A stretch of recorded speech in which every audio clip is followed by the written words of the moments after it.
Let's start at the obvious, the mess that is Essendon. Welcome aboard, Tony. Yeah, the day started with Xavier Campbell, the CEO, resigning. Apparently, he made that decision on Sunday. Then not one, not two, not three, but 4 board members resigned today. Now, here is Ben Rutten finishing his last night of coaching against Richmond. There was Xavier Campbell and the 2 other board members who left. Paul Brasher, the former president, went later on today.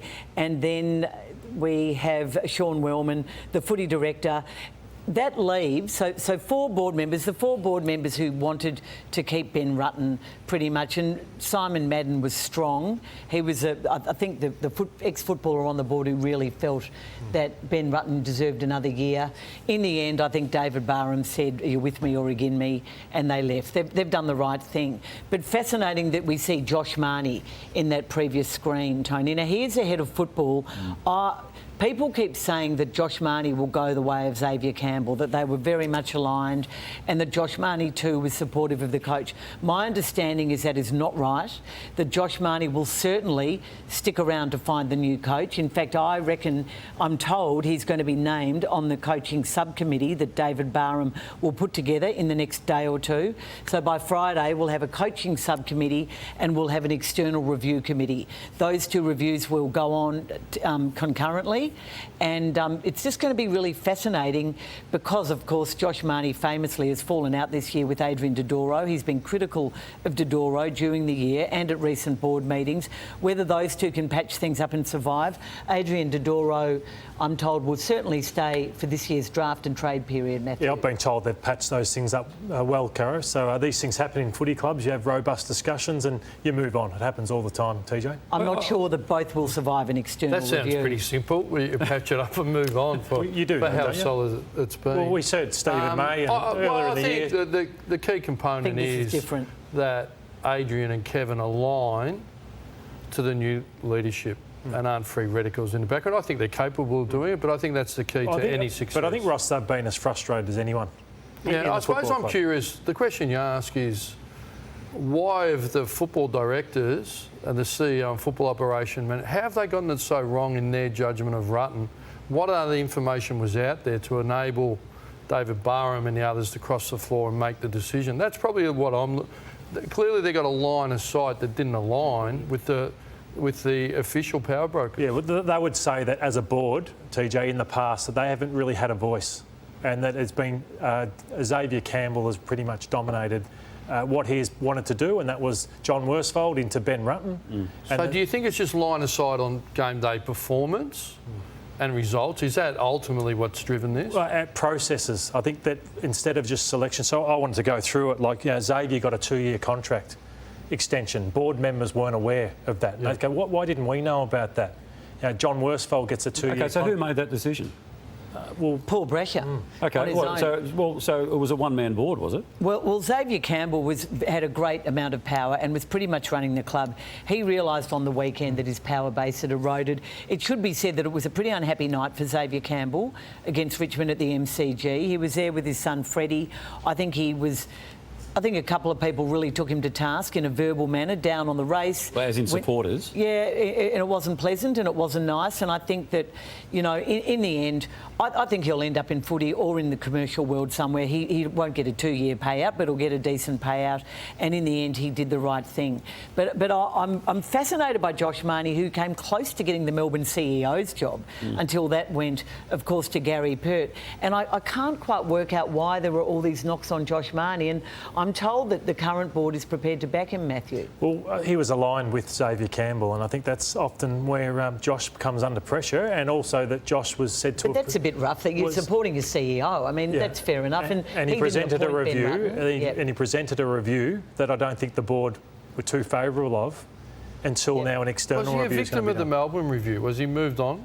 No. No. Well, he left voluntarily. Oh, I think he didn't get the CEO's job, and then Essendon offered him a job. Now, we've got to move on, and we should also point out that there will be a new CEO, and I'm hearing that Essendon could target the AFL executive Travis Auld, who is in for the AFL job. And if Travis Auld doesn't get that job, and we hear Andrew Dillon might be favoured for that job at the moment, certainly internally, that Essendon will go back to Travis Auld, who you know, sliding doors moment. He almost got the job quite a few years ago now instead, but Ian Robson got it, and everything went pear-shaped, of course, after that. I just wonder what might have happened had Travis stayed at Essendon and not gone to the Gold Coast. I was a huge fan of Travis in my time at Essendon, but I just wanted to touch on when Dave Barham copped it for mentioning Richmond and Geelong at his initial press conference, where he didn't media conference, TJ, where he didn't handle too well. And just want to show a graphic of the stability at Essendon, just in terms of heads of footy over since Xavier Campbell's appointment. So Robbie Kerr, Neil Craig, Mark Neal, Dan Richardson, now it's currently Josh Marnie versus clubs like Geelong and Richmond. So you look at the asterisks there, those people are still at the football club, and Stephen Hocking's already come back to the football club. So really, Hocking and Lloyd, Simon Lloyd, are already still at Geelong. The continuity, Dan Richardson was at Richmond, he moved to Essendon, but Neil Barham's still there, Tim Livingston's still there, Blair Hartley's still there. And that's what, when you're coming in and you want to take a position at Essendon, that's what you're looking for, that unity from this I would point. ask what comes first, the on-field success creates the stability, or those guys coming into position creates the on-field success? I think the off-field. Yeah, I'm not so sure. What you're saying? I think it's important, but I think it goes hand in hand. I don't think it's one or the other. Have you, in either of your tenures, whether it be at St Kilda or Fremantle, did you have to, I don't recall too much in the way of unrest off the field at Fremantle, maybe a little bit at St Kilda. Very Only solid. at the end. When he and the CEO got sacked on the same day. Yeah, that was a good day. At St Kilda, it was unfortunate. I was the first-time senior coach, Rod Butters, Mark Keller, Glenn Casely. They appointed me, they were in power. I stuffed it up in the first year, we missed the finals, and then that enabled Football First, Greg Westaway's ticket, and Andrew Thompson to overthrow. And then, look, they were in and they were very supportive. We're going to come to you again in a moment, but we have to mention James Hird. The push continues, and there is a bit of a campaign, and I think Kevin Sheedy is keen, and Adrian Dodoro, on the idea of Hird coming back. This is Danny Corcoran, Kevin's longtime footy boss, who of course returned to Essendon with him, with James Hird. He has made it quite clear that he thinks James would be a terrific idea. I cannot see how he can even be considered if David Barham is serious about bringing in an experienced coach. Why are you so anti? Why are you so anti James? Oh, look, I just think returning? he left footy in 2015 and he hasn't worked in footy until this year. And I don't see how you can say you want an experienced coach. But that's not to say that he hasn't been keeping, sort of pretty forensic tabs on the game and his conversations Tony, he with hasn't various worked as allies. a coach for something like 7 years or 6.5 years. He's come back as a part-time leadership coach. Yeah. Anyway, I think it's not going to happen. I think he's got capacity though, Caroline. I think, get your chance, give everyone a second chance, probably not a third. He's learned a lot. I understand the concerns, but maybe that's what they need. Maybe they need that Essendon person to bring all the factions together, align and build. Potentially, I think as long as he goes through the process. Well, that would have to happen, and it would be, in my view, a divisive move. Ross, you are an experienced coach, and I have no doubt that you are one person Essendon will target. Are you prepared to put yourself through a process? Is that in your thinking at the moment? Look, obviously I knew this question was coming tonight. I just wrote down, I'm very wary and I'm very cautious of anything to do with AFL senior coaching, and that's how I sit here. How anyone could mitigate that for me, I don't even know. So I think it's highly unlikely. Why are you wary? Well, I certainly didn't enjoy what I allowed myself to be